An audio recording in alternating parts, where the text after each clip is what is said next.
Look at Randy Orton slithering. Oh, watch out, watch out, watch out, watch out! Here's the cover.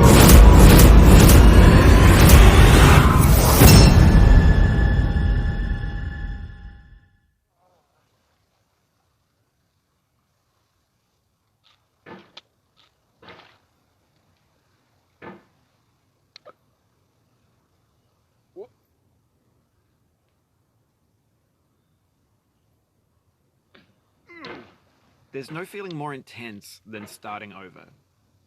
If you deleted your homework the day before it was due, as I have, or if you left your wallet at home and you have to go back after spending an hour in the commute. If you won some money at the casino and then put all your winnings on red but it came up black. If you got your best shirt dry cleaned before a wedding and then immediately dropped food on it. If you won an argument with a friend and then later discovered that they just returned to their original view. Starting over is harder than starting up. If you're not ready for that, like if you've already had a bad day, then what you're about to go through might be too much. Feel free to go away and come back. I'll be here. Alright, thanks for coming with me on this trip. I'll understand if you have to take a break at any point.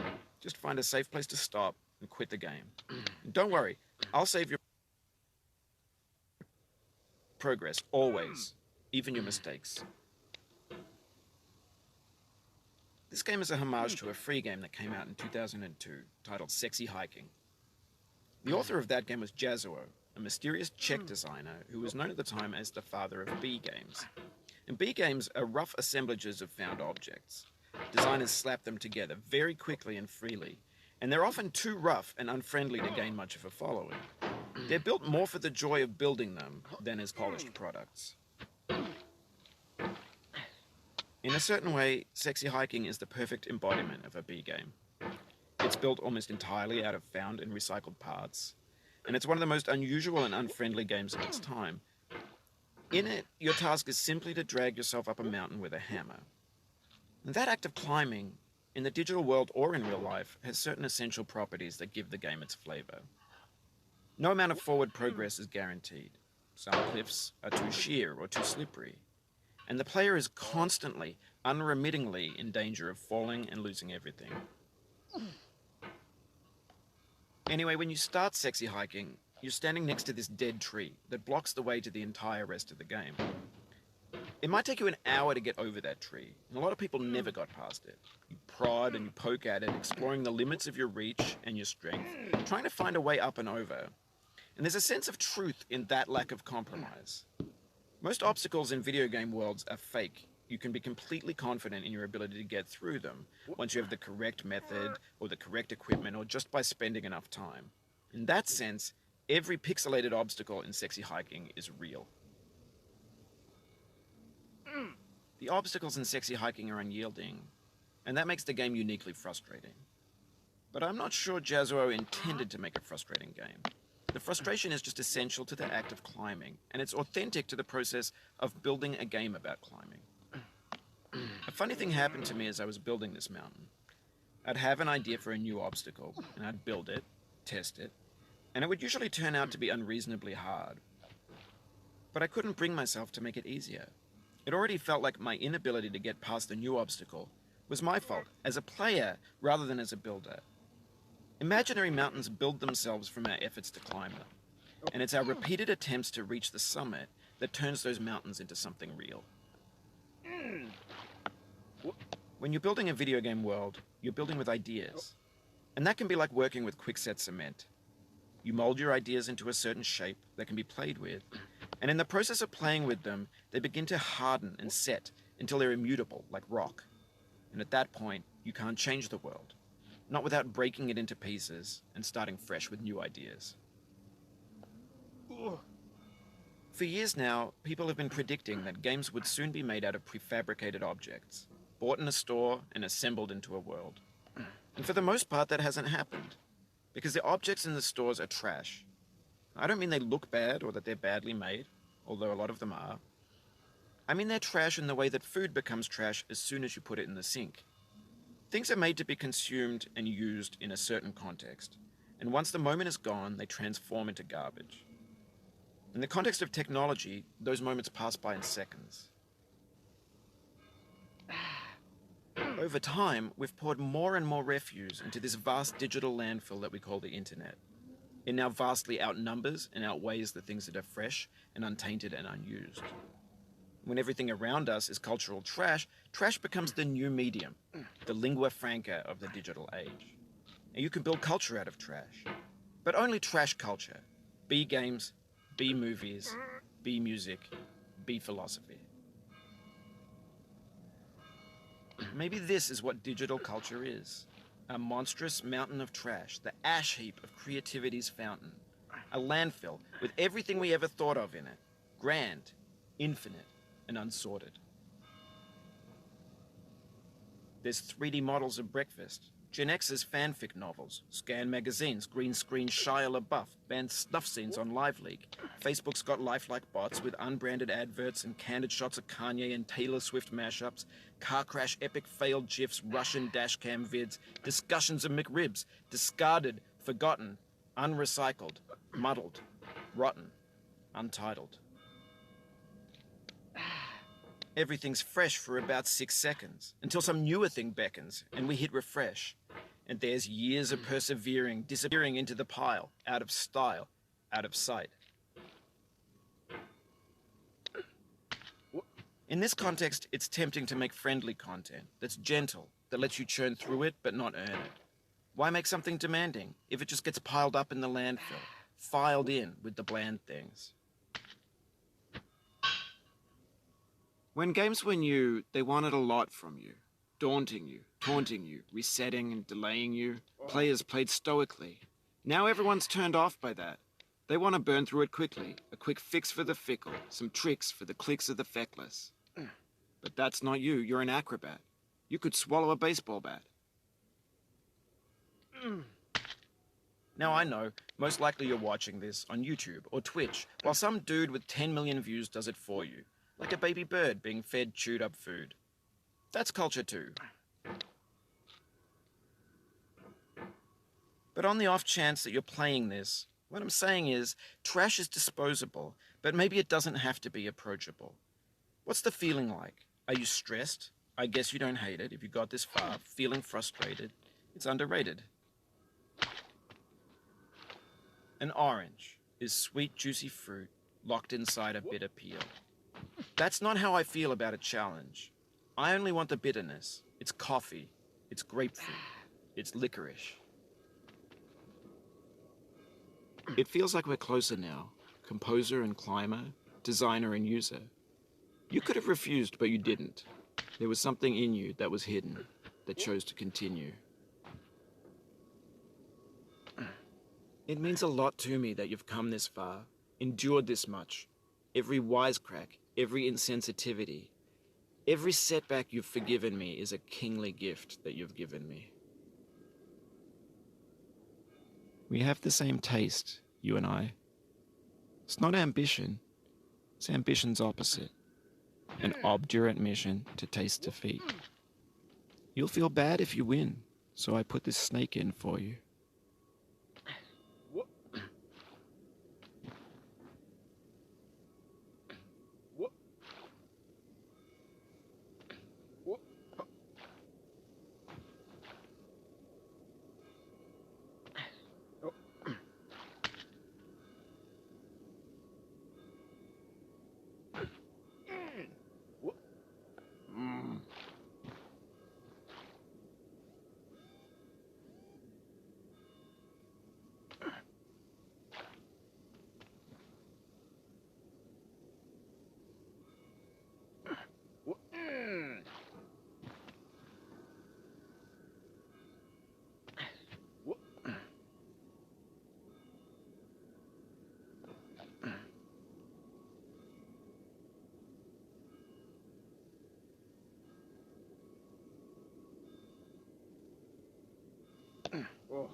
Have you thought about who you are in this?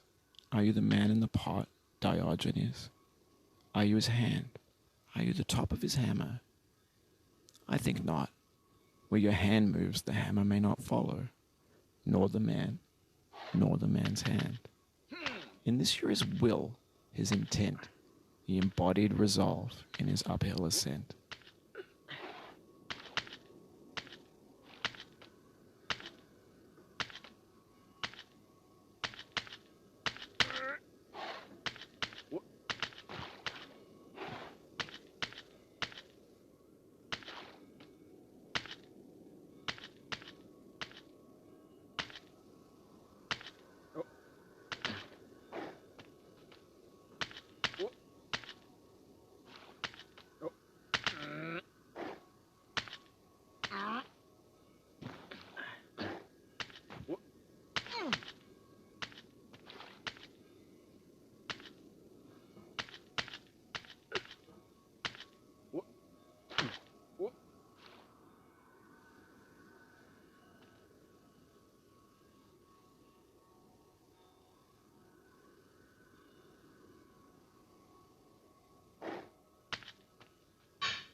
Now, you've conquered the ice cliff, the platforms, the church, and the rectory, the living room and the factory, the playground, the construction site, the granite rocks, and the lakeside.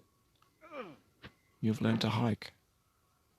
There's no way left to go but up, and in a moment I'll shut up. But let me say, I'm glad you came.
Oh, you just lost a lot of progress.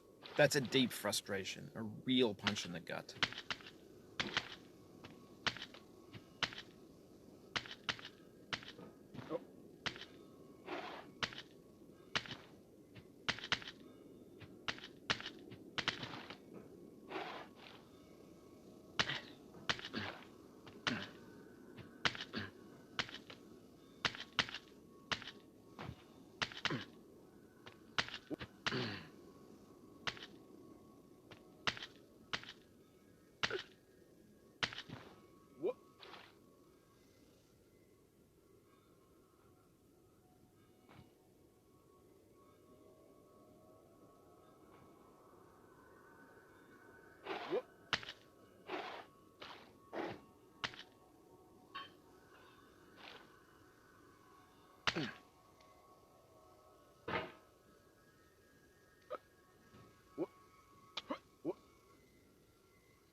No.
I dedicate this game to you, the one who came this far.